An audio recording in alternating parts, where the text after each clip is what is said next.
Hey, did you hear about this crazy story I stumbled on about Frank Sinatra? Apparently, back in 1938, he got arrested for seduction and adultery. Can you imagine old Blue Eyes in some old-time scandal like that? No way, really? Frank Sinatra, the smooth crooner with the fedora and the Rat Pack vibe, arrested for seduction and adultery in 1938? That's wild. What even happened? Yeah, it's pretty nuts. So this was way before he became the huge star we know, back when he was just a young guy trying to break into the music scene, around 23 years old. The whole thing went down in Bergen County, New Jersey, where he was living at the time.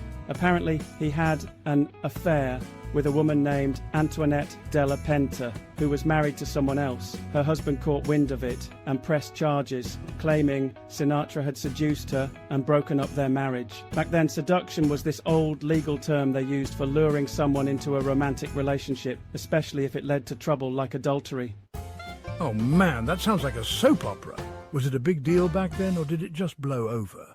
It was kind of a big deal locally, but it didn't blow up nationally since he wasn't famous yet. The arrest happened in November 1938, and he was hauled into court, but it didn't stick. The charges got dropped pretty quickly, some say because the evidence wasn't solid, or maybe her husband backed off. Sinatra's biographers think it might have been a shakedown too, like the husband was trying to get some cash out of him. Either way, he walked away with a slap on the wrist, and it didn't derail his career. In fact, it's kind of funny. By 1940, he was already starting to sing with the Hoboken Four and getting noticed, so this little scandal didn't hold him back.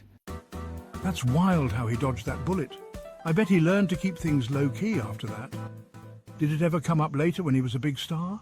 Not really. It stayed pretty buried until people started digging into his early life years later. Once he hit it big with songs like My Way and New York, New York, the focus was more on his music and his Hollywood romances, like with Ava Gardner, than this old arrest. But it's a cool tidbit, right? Shows he had that charm, even as a young guy, getting into trouble with the ladies.